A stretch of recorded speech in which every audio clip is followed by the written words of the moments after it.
Assalamualaikum warahmatullahi wabarakatuh. Di sini saya bersama teman saya kelompok 12 akan menjelaskan tentang forensik siber.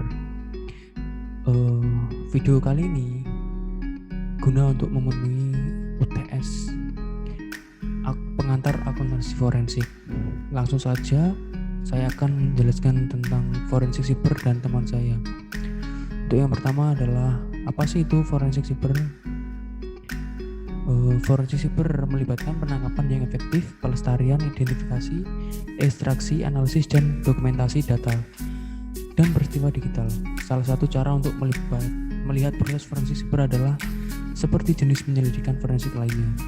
Profesional mencari bukti forensik yang akan berdiri di pengadilan jika perlu, dan akan memberikan suatu yang mirip dengan sidik jari yang membantu mengidentifikasi pelaku. Itu merupakan pengantar dari forensik siber. Untuk yang selanjutnya adalah harapan privasi. Harapan privasi ini merupakan salah satu elemen kunci yang untuk memperoleh bukti siber atau bukti penipuan lainnya. Adalah kebijakan hukum yang dikenal sebagai ekspektasi privasi. Kebijakan ini sebenarnya terkait dengan Undang-Undang Amandemen keempat. Bunyi dari amandemen keempat ini sebagai berikut.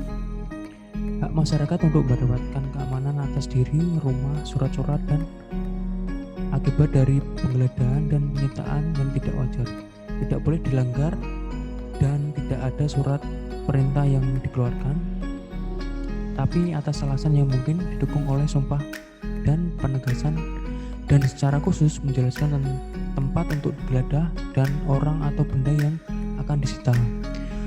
Karena ini berkaitan dengan penipuan yang melakukan penipuan terhadap entitas, ekspektasi privasi berkaitan dengan ruang kantor orang tersebut dan semua halnya di dalamnya. Terkait dengan forensik siber, hal itu akan meluas ke komputer karyawan, telepon seluler perusahaan, drive USB, CD, DVD, drive eksternal, dan sumber bukti digital lainnya. Oleh karena itu, setiap investigasi penipuan yang mencakup kebutuhan untuk memperoleh sumber bukti potensial, terutama yang bersifat digital, dari ruang kantor karyawan harus terlebih dahulu memastikan tidak ada pelanggaran terhadap privasi tersebut. Entitas dapat menetapkan kebijakan dan prosedur yang efektif sebelum peningkatan.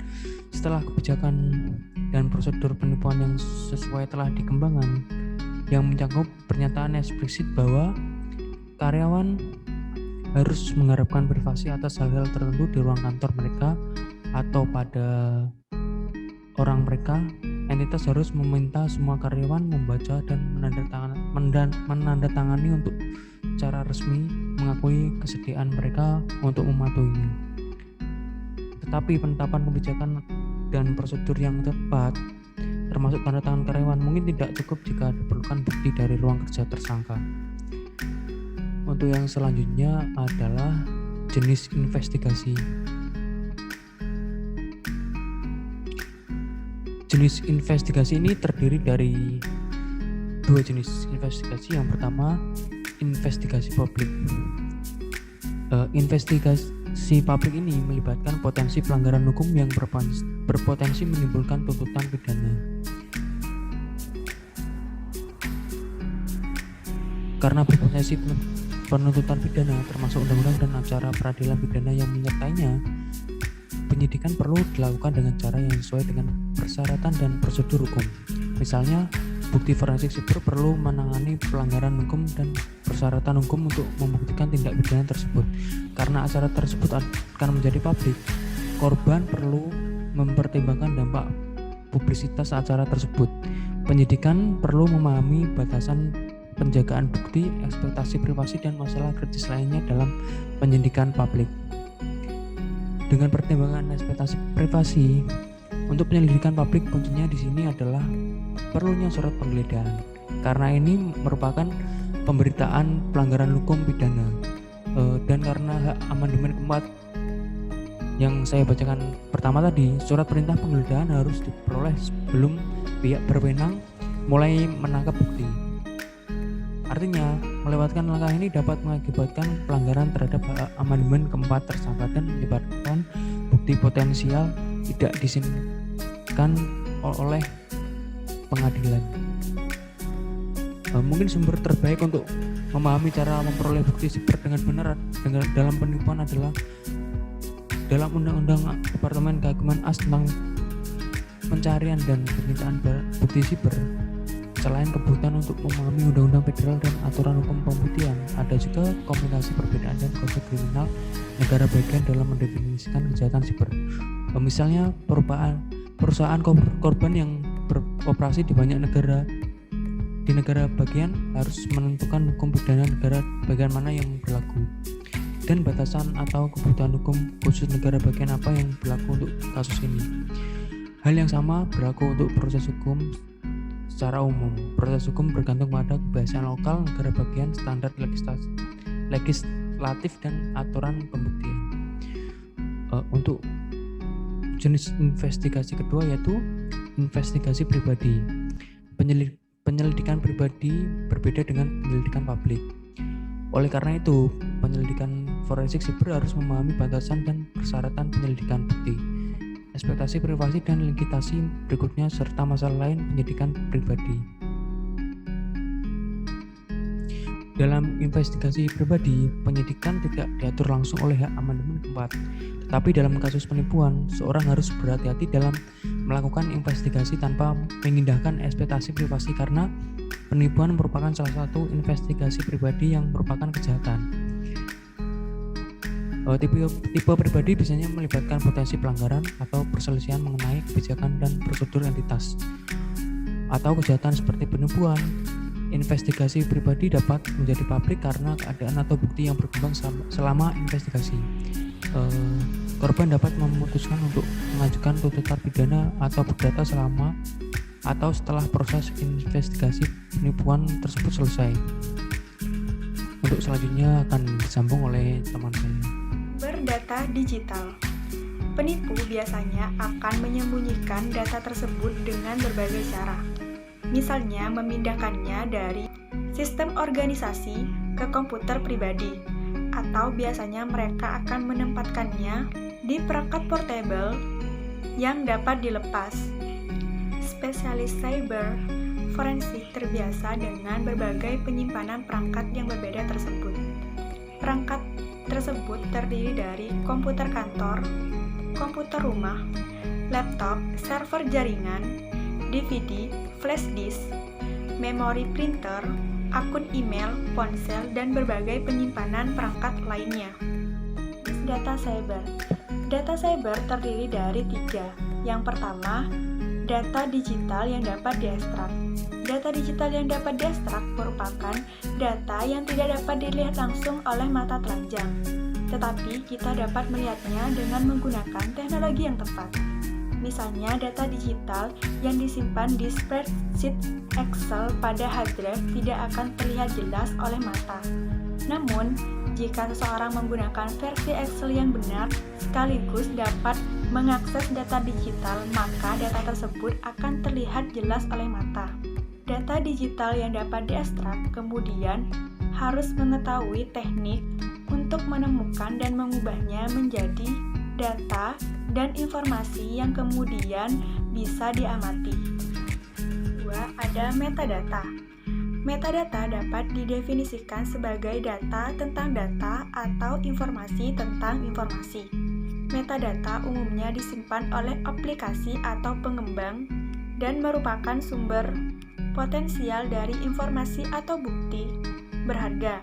Misalnya, rumus di balik sel Excel adalah metadata yang menjelaskan bagaimana data tersebut sedang ditampilkan dan dikembangkan. Metadata dapat disematkan secara internal ke file digital atau file yang ada di luar file objek. Bagaimanapun, informasi default dalam metadata dapat membantu dalam mengekstraksi bukti yang berguna. Daftar yang mengembangkan beberapa jenis metadata antara lain kode HTML tertentu, aspek-aspek tertentu dari file XML, spreadsheet, dan rumus struktur database dan hubungan properti Microsoft Office dan lain sebagainya. Ada data digital laten. Data digital laten dapat didefinisikan sebagai data yang belum ditemukan, salah tempat, hilang, atau tersembunyi. Dalam keadaan operasi normal, data laten tidak mudah diubah menjadi informasi yang dapat diamati oleh beberapa aplikasi umum atau tunduk pada alat data miring, dan umumnya transparan untuk sistem operasi dan manajer file.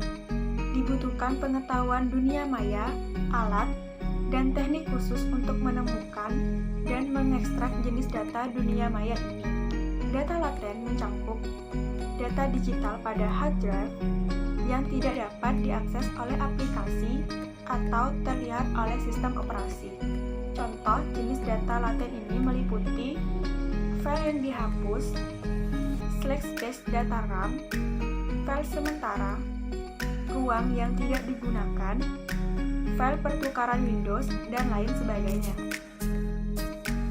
Selanjutnya, proses penyelidikan forensik cyber. Prosesnya dimulai saat penyelidikan dimulai dengan tip atau peristiwa lain. Korban setelah meminta CFS Cyber Forensic Security untuk dilibatkan akan meminta orang tersebut untuk mengevaluasi situasi untuk bukti potensial. Ahli forensik dunia maya secara akurat mengidentifikasi semua sumber bukti dan informasi potensial yang berpotensi berharga untuk penyelidikan. Selanjutnya, bukanlah tanggung jawab CFS, akan tetapi tim perlu menyelesaikan ekspektasi privasi. Jika ditentukan bahwa perintah penggeledahan diperlukan, CFS perlu membantu mengembangkan item pencarian untuk dicantumkan pada surat perintah tersebut, dan untuk meninjau keakuratan surat perintah yang sebenarnya setelah dibuat. Selanjutnya, CFS akan pergi dengan penyidik atau tim utama ke TKP dan memperoleh perangkat atau perlengkapan yang berisi sumber-sumber yang diidentifikasi pada langkah pertama. CFS mengotentikasi objek yang ditangkap dengan cara yang sesuai dan kemudian mengamankannya. Penyidik harus segera membuat pengawasan untuk bukti tersebut. Benda-benda tersebut perlu diberi label dan dimasukkan ke dalam tas atau dibungkus selotip, dan harus menulis di tas atau pita informasi identifikasi. Proses pengumpulan bukti tersebut didasarkan pada ekspektasi privasi, alat yang tepat, dan ekstraksi yang tepat dari bukti potensial.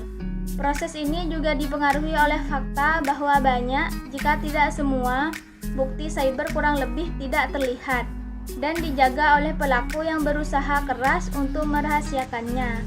Selain itu, mungkin diperlukan lebih dari satu jenis CFS untuk mengekstrak semua bukti dan informasi potensial.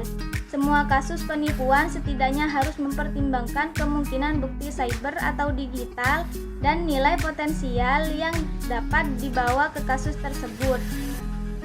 Selanjutnya, CSF akan mengirimkan bukti asli ke lab forensik yang aman.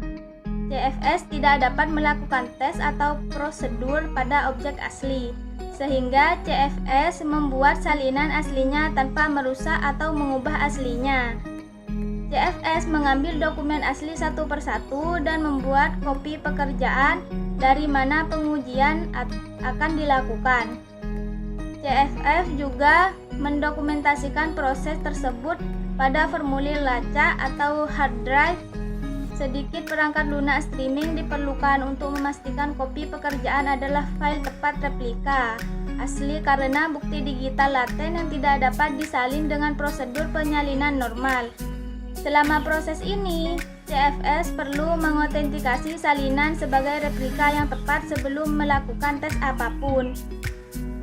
Pada proses ini, CFS membutuhkan rencana tentang tes dan prosedur apa yang harus dilakukan.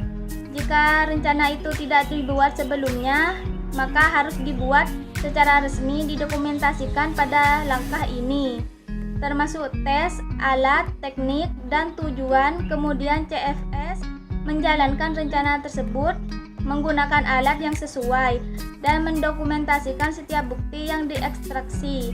Pengadilan dan hakim ingin melihat profesionalisme yang digunakan dalam menangani alat bukti yang diajukan ke pengadilan.